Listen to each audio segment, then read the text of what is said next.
Hey, my name is Rig with Goyle, and this is my Lab 2 report. Similar to the last lab, this lab is all about observing electric fields and how they influence objects in their surroundings. I used concepts such as Newton's second law and the superposition principle to measure and evaluate these interactions. To set up the procedure, I first stuck a piece of base tape that was around 20 centimeters in length to a desk with a small handle, and then took several subsequent pieces of U-tape that were around the same length and stuck them against the base tape and then pulled them off to give them an electric charge. I then hung these pieces of U-tape near surrounding objects such as my finger, a charged pen, and even other pieces of U-tape to see how it would interact. Unlike last lab, however, I treated these charges as uniformly distributed over the piece of tape instead of as a single point charge.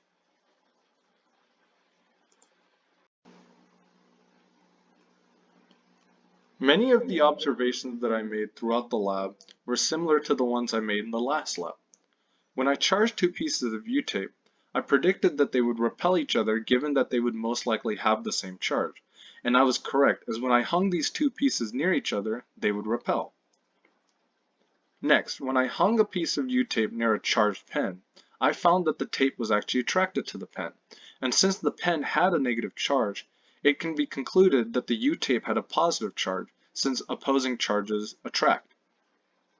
Finally, I took a piece of U-tape, which I labeled tape B, and lifted it by two books by the ends of the tape, and then took another piece of charged U-tape, which I called tape A, and slid it underneath so that it would repel tape B and allow it to float while also being subject to gravity. And here there are some calculations.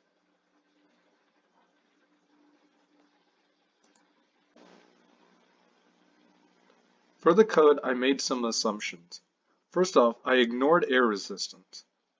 I also assumed that each U-tape had approximately the same amount of charge, and that charge was evenly distributed along the length of the tape. In my code, I had some constants which I used for calculations. I had a function which would calculate the electric field at any given observation location for a charged particle. I had a function called line charge, which would split the charge along the tape into 10 distinct point charges. And finally, I had a for loop. This for loop would calculate the electric force exerted on each of the 10 point charges of the top tape by the bottom tape. And finally, here I have a diagram of these force arrows and some magnitudes at the bottom. What if you had modeled each of your tapes as a single point charge, like in the previous lab? Compare the estimated value of the charge you get when you use your experimental data to produce a point charge model to the value you got with your line charge model. In my experimental model, where I'd assumed the charge to be a single point charge, I calculated a value of approximately 2.33 e to the negative 9 coulombs. However, under the glow script calculation, I had to change the value to approximately 7 e to the negative 9 coulombs to get the same upward force. Now, why do these estimates differ, and which value is more likely to be closer to the real value and why? I believe the value from this lab, and specifically the glow script, which assumed that there was more than one charge, is more accurate. I believe this is the difference because in this model, some of the point charges from the bottom tape exert a horizontal force on some point charges from the top tape, which takes away from the vertical force of these charges.